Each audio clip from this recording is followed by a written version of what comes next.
Welcome to the Synthesis of Yoga, the book that changed my life.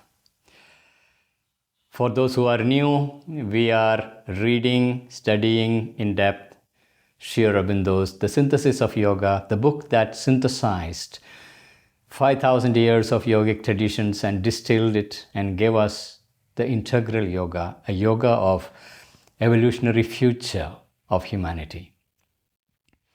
We have reached part 1, 7th chapter. You will find link to this chapter in the description. We are reading line by line to imbibe, to come in touch with the consciousness of the Master. A yogi who saw reality from a very different perspective and put out his vision in these words. And reading his lines is a sadhana in itself. In my case, it had been one of the most transformative practices. In our last episode, we saw that the ethical standards, by the way, this chapter is on the codes of conduct and spiritual freedom. So in the last episode, we saw that the moral and ethical idealist, even when it is limited in its possibility, idealists find it impossible to really change the society. There is always a gap between the ideal and reality. In spite of that, there is an essential truth that was to be recognized. That is, this ideal is a faint reflection of a great spiritual truth above. Though it is not a direct transcription, but a limited, faint reflection. So that also points us towards the spiritual truth above that has to be discovered. That is the evolutionary future of the society. It is in that higher consciousness, what Aurobindo refers as the supramental consciousness. There, all the discords of life come into harmony. All the powers come into harmonious working. Love, justice, the right, everything finds its harmonious work. And there is an absolute freedom within an immutable law of truth. So these extremities come together in a profound divine synthesis. So that's our evolutionary future. Now let's see in this further journey in this chapter what Aurobindo is revealing. We are starting with paragraph number 24. The ethical idealist tries to discover the supreme law in his own moral data, in the inferior powers and factors that belongs to the mental and ethical formula. Data, formula, factors. So these are all very much appropriate for the age of reason. Reason, rational intelligence, these are the typical agencies of ethics and morality and philosophy. So the ethical idealist tries to discover his supreme law in his own moral data. That's what the idealists do. Discovering the supreme law, the spiritual, is searched in the framework of moral data that is gathered within the mental consciousness. In the inferior powers and factors, that is the mental range of consciousness in which we are living currently, that belong to the mental and ethical formula. So this data upon which the human mind try to operate, try to identify the divine law, is an inferior power and factor, and that will not be able to actually truly know the truth. As in the previous episode, Aurobindo spoke about a white flame of direct experience. Only that experience will give us a true taste and insight into the divine law. And to sustain and organize them, he selects a fundamental principle of conduct, essentially unsound and constructed by the intellect, utility, hedonism, reason, intuitive conscience, or any other generalized standard. Is it useful? Is it applicable in modifying the society, modifying the material nature, modifying the human behavior? And we see that very much in the modern, practical, utilitarian civilization that is looking at everything from the perspective of utility, and utility become the reference point. Only if it is having some utility, and particularly a commercial utility, then it is utilized. Hedonism are things giving pleasure to man. Reason, intuitive conscience, is it reasonable, logically consistent, or intuitive conscience? There is a conscience within us which is pre-verbal, and we refer to that also as an intuitive conscience, something in us that knows. So we refer to these internal reference points or any other generalized standards. That is how the human mind tries to develop a framework of understanding. And based on that, will define its rules, its regulations within an organization, within a society, within a nation state. And to sustain and organize them, he selects a fundamental principle of conduct, essentially unsound and constructed by the intellect, utility, hedonism, reason, intuitive conscience, or any other generalized standard. Now, all these standards are at a higher perspective. They are all unsound and constructed by the intellect with its limited perspectives. All such efforts are foredoomed to failure because of its limitation. Inherent limitation of the knowledge ensures that it will fail down the line. Our inner nature is the progressive expression of the eternal spirit, and too complex a power to be tied down by a single dominant mental or moral principle. So this complexity of our inner nature, which is expressing the eternal spirit, this cannot be reduced into mental formulas, verbal formulas. It is beyond the grasp of the mind. And therefore, it cannot come under a single dominant mental or moral principle. It is a natural consequence of the very limitation of the faculty we refer to as the mind and its rational intelligence. It is fundamentally incapable of grasping the complexity of our inner nature and the expressions of the eternal spirit.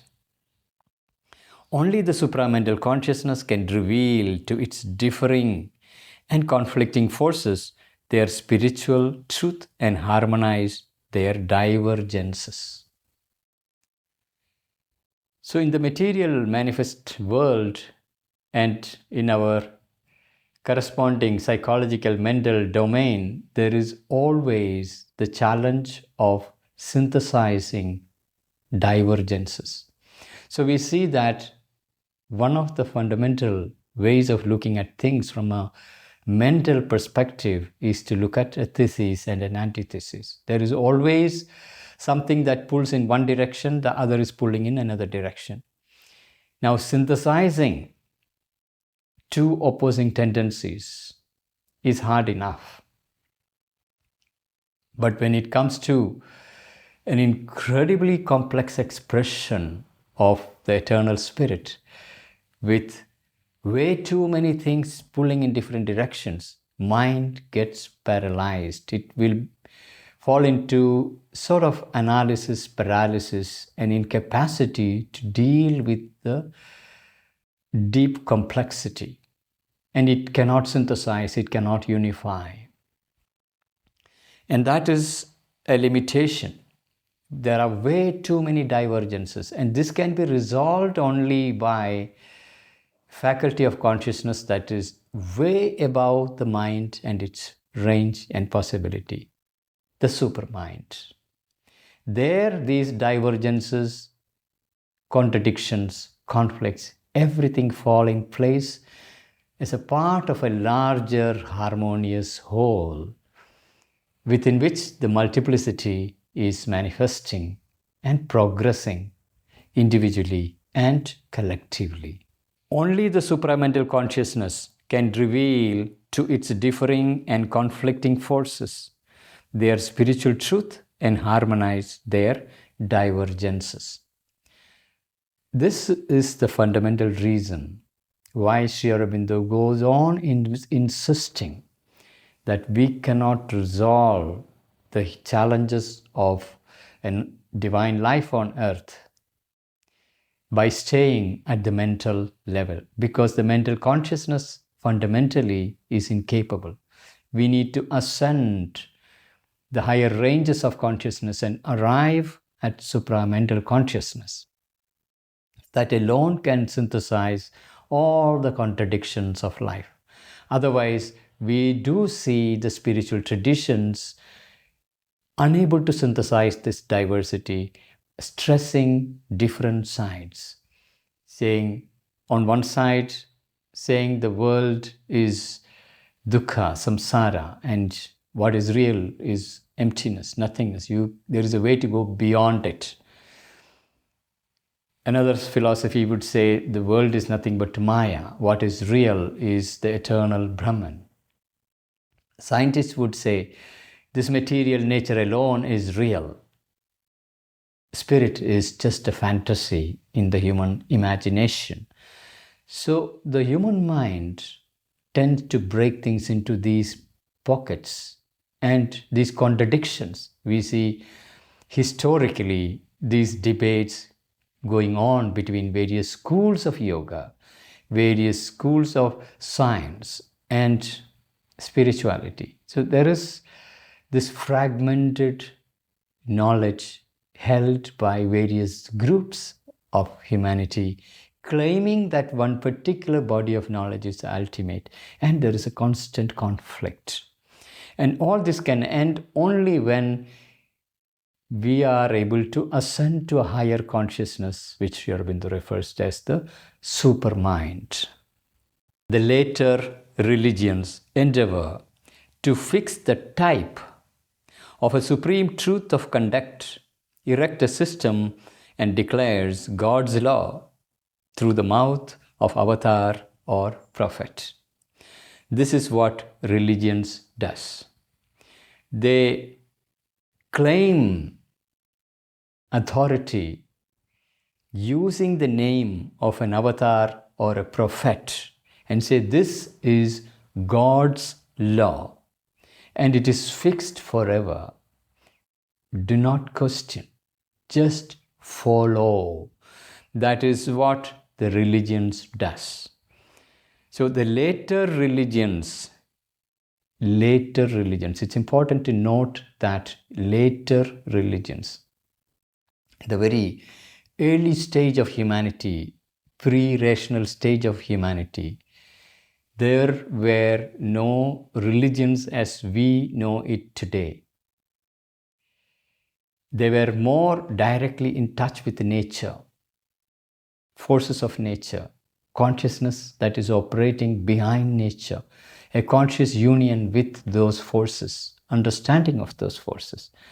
Those era, though we may still call them religious, were fundamentally very different.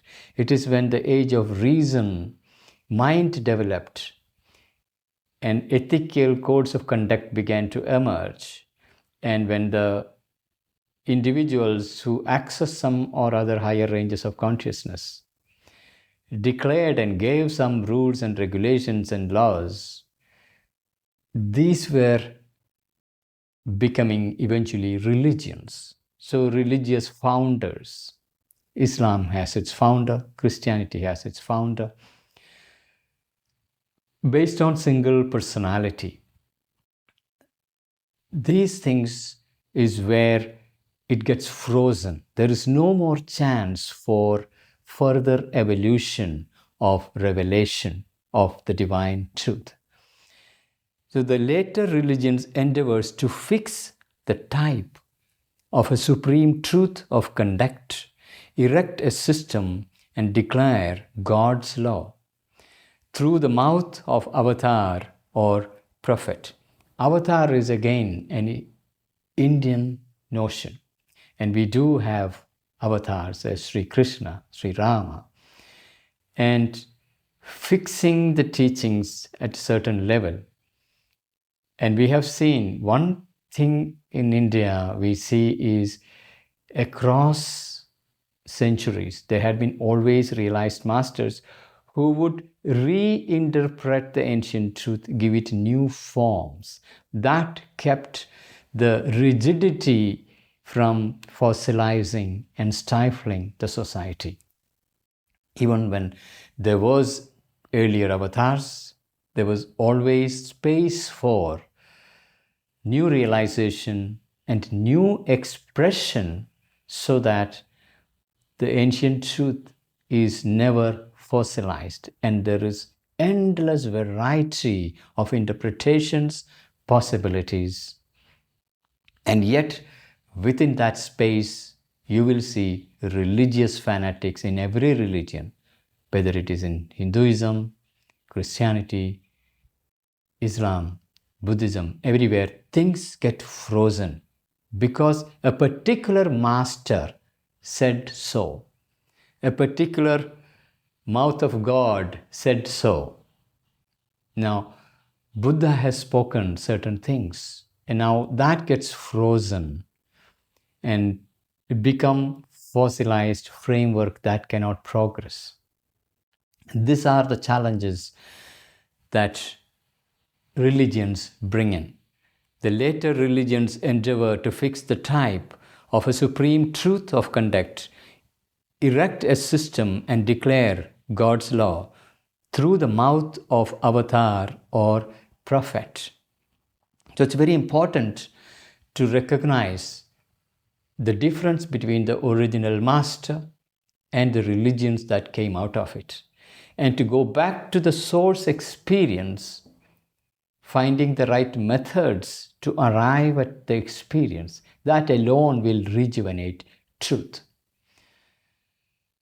These systems, more powerful and dynamic than dry ethical idea, are yet for the most part no more than idealist glorifications of the moral principles sanctified by religious emotion and the label of a superhuman origin. So this idealism are again glorifications, claiming the superhuman origin, carried by religious emotion, faithfulness to a master, to a teacher. Naturally, when the age of reason comes, there is a rebellion, there is a questioning. But the error that many rebels do is to throw the baby with the bath water, where the entire religions are thrown out without recognizing the kernel of the experiential truth the masters recognized and gave word to it. In their own historic context, and human society is evolving, and there are always changes and new articulation, new expression required. So these systems, more powerful and dynamic than the dry ethical idea, more powerful and dynamic, and we see how the persistence of religions continued across millennia. They are more dynamic than dry ethical idea. For example, communism. There is an ideal of equality. Now, born out of philosophical understanding, again a limited understanding, they came, rose up, took over power, then started fading away, collapsing. Compared to that, religions continues over thousands of years. There is a greater dynamism because the founding members source their wisdom not from mind, rational intelligence, but from a deeper experience. However, they had to articulate it in terms of the mind and limited capacity of the mind, and not necessarily from a source that is the highest, because there are higher ranges of consciousness. There are many steps, many planes, ladders above. These systems, more powerful and dynamic than the dry ethical idea, are yet, for the most part, no more than idealistic glorifications of the moral principle sanctified by religious emotion and the label of a superhuman origin. The superhuman origin is used as a validity for its authoritarian, for its absoluteness, its unchangeableness, its unquestionable nature, because it comes from superhuman source. That's how the religions would try to establish their authority. Some, like the extreme Christian ethic, are rejected by nature because they insist unworkably on an impractical absolute rule. So, various beautiful ideas. Love thy neighbor as you would love yourself. Show your other cheek if someone slaps you on one cheek. Sounds beautiful. An absolute love, an absolute service, an absolute self-giving. Sounds beautiful, but in practice, this doesn't happen. So we see nature rejects such extreme statements of ideals. Some, like the extreme Christian ethic, are rejected by nature because they insist unworkably on an impracticable absolute rule. An absolute rule. So we see, when we look at the Christianity itself and its growth, it is not through that absolute love it has progressed, but by using power and politics. And that's where the church separated from the original essential experience of Christ and became more of a power holding authority, and through power propagating its teachings, even when it is not the realizable practical ideals it is teaching. Insist unworkably on an impracticable absolute rule. Kingdom of God is a beautiful ideal, and absolute love is a beautiful ideal, but we have to deal with the human nature, its rawness, its violence, its animality, its territoriality. In fact, this very nature grips all these institutions and operates through them. And that's the tragedy of the religions. Others prove in the end to be evolutionary compromises and become obsolete in the march of time. So, many create evolutionary compromises because there is a march of time, society is changing, and in that change, new revelations, new masters come, and they do create compromises to fit the requirements of the society, which is constantly marching. And because they were responding to only temporal compromised solutions, eventually this too fails down the line. Others prove in the end to be evolutionary compromises and become obsolete in the march of time. The true divine law, unlike these mental counterfeits, there is a true divine law and there is mental counterfeit of the divine law. The true divine law, unlike these mental counterfeits, cannot be a system of rigid ethical determinations that press into their cast iron molds all our life movements. So, a rigid ethical determination that demands all the life movements to fit into their cast iron molds, that is not the nature of the divine law. It is the nature more of the mental counterfeit, the fake, something that is a pale reflection and a limited articulation, a rigid formulation done by the mind and mental consciousness. The true divine law, unlike these mental counterfeits, cannot be a system of rigid ethical determinations that press into their cast iron molds all our life movements. The law divine is truth of life and truth of the spirit, and must take up with a free living plasticity and inspire with the direct touch of its eternal light each step of our action and all the complexity of our life issues. That is what is required, because life is complex. The spiritual light, the divine law, has to illumine every step in its light.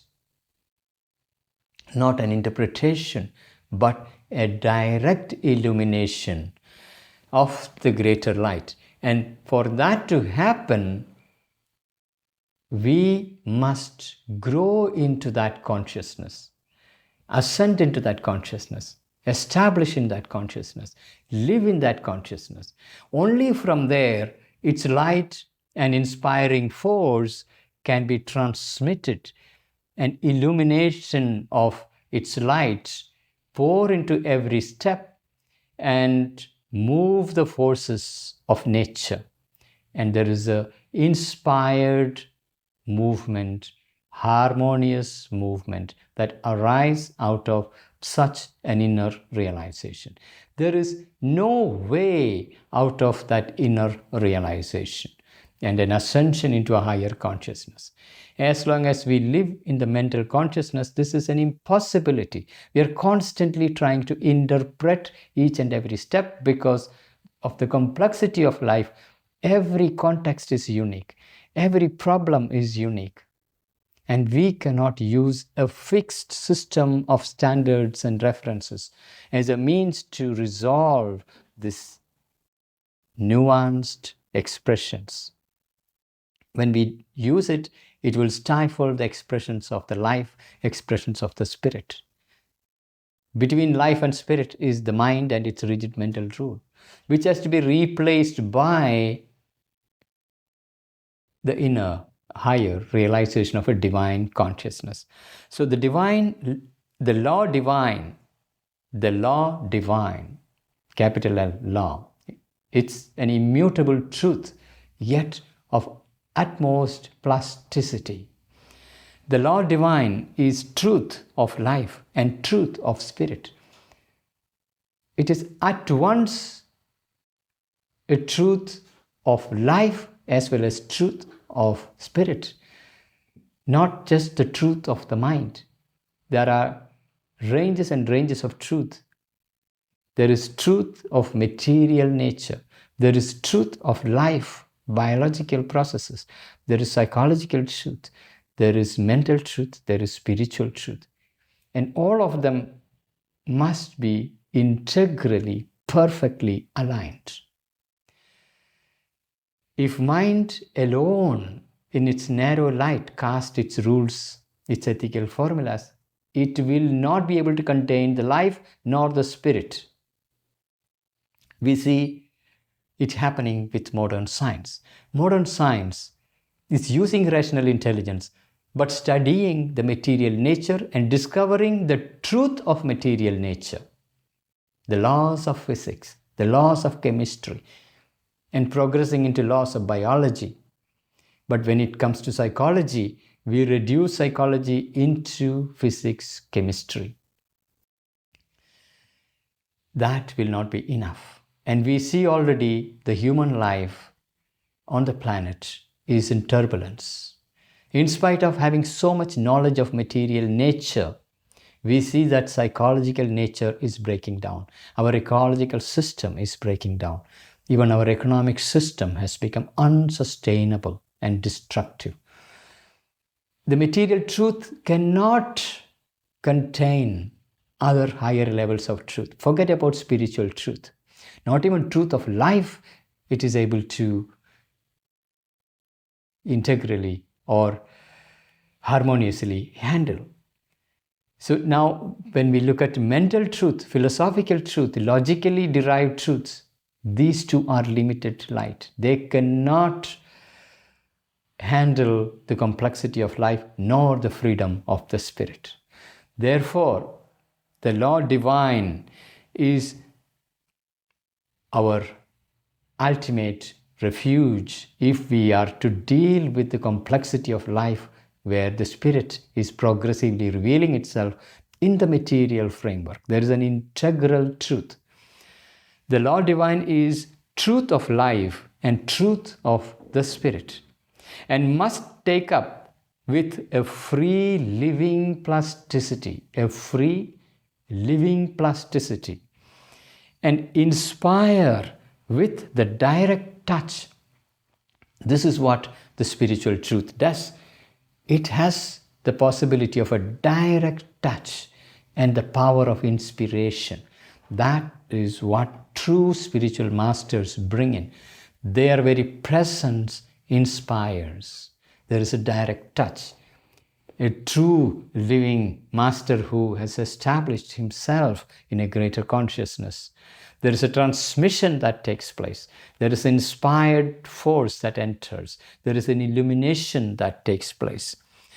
So, with the free living plasticity and inspire with the direct touch of its eternal light each step of our action and all the complexity of our life issues.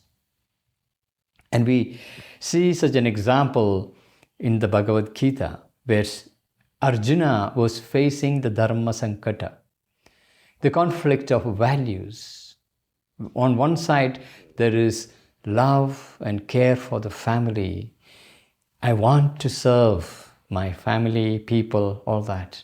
On the other side, the call of Dharma asking him to massacre his own cousins, even his own teacher, great-grandfather, all that. So he was torn between the call of Dharma and justice on one side, call of love on the other side. What is the right action? He collapses. His mind cannot grasp the situation. He collapses in the battlefield. And that was the dramatic setting Vyasa used to bring in the profound spiritual light. And this is where a greater illumination is brought in to show the levels of truth beyond moral and ethical principles. That's why we cannot understand the Gita from normal moral ethical way of understanding, because it comes from another level of light and wisdom. It must act not as a rule and formula, a fixed rule and formula. That is the typical way the human mind reduces the greater truth into its policies and regulatory principles. It must not act as a rule and formula, but an enveloping and penetrating conscious presence. An enveloping and penetrating conscious presence. When the greater consciousness grows in you, it envelops you, it penetrates you. Even when you look at a situation, it envelops the situation, penetrates the situation, reveals the underlying light forces at play, and inspire that growth of the divine light within the context. Enveloping and penetrating conscious presence that determines all our thoughts, activities, feelings, impulsions of will by its infallible power and knowledge. There is an infallible power and knowledge that is accessible to us, provided we are able to enter into a deep inner silence, open to higher ranges of consciousness, enter into direct experience. No more operating from the ranges of reason. Then that light and its force begin to enter. It will illumine, it will determine all our thoughts, activities, feelings, impulsions of will. You see the progressive descending movement.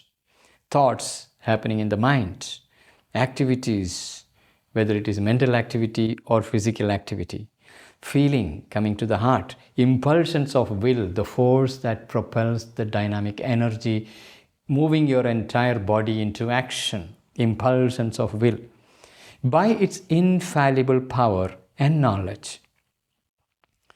So this is what we need to arrive at. It must act not as a rule and formula, but as an enveloping and penetrating conscious presence that determines all our thoughts, activities, feelings, impulsions of will by its infallible power and knowledge. So the divine has to be realized, whether you refer to the divine as Allah, Christ, Spirit, Krishna, Rama, Brahman, Shiva. It doesn't matter what label you use. Buddha, Bodhisattva, whatever be the way you are referring to that higher states of consciousness, one has to experientially arrive at that experience, establish in it, live in it, and ascend beyond the mental range to higher and higher ranges. And Aurobindo is saying all the way to supermind, because only in the supramental consciousness these conflicts come to an end. There is no more fixed rules, fixed law. It is a spontaneous plasticity dealing with the complexity of life, an integral movement of truth that envelops matter, life, mind, and spirit. It's a single movement where everything is harmonized. When you are able to enter into it, it envelops you, it penetrates you, and it infuses into your thought, into your speech, into your heart, emotions, impulsions of will. You become a willing servitor, a silent instrument who is receptive to the greater light and force so that it can flow through you. You become a tiny little center for the expression of that greater consciousness. So it must act not as a rule and formula, but as an enveloping and penetrating conscious presence that determines all our thoughts, activities, feelings, impulsions of will by its infallible power and knowledge. So it is not only knowledge, it is also power. Besides knowledge and power, it is also the divine love. So all these three fundamental movements, love, knowledge, power, everything comes together. An integral truth that inspires, it moves, it animates, it drives, it establishes divine love, divine harmony, without resorting to mental formulas, rigid rules. That's where the freedom is. That's what we need to arrive at, to discover beyond morality, beyond ethics. Without it, as individual and society, we will not be able to move towards the life divine on earth and resolve the challenges of our collective life. So with that, we come to the end of this episode. Thank you for being with me in this journey. Please do share your insights as a feedback. Thank you. See you next week.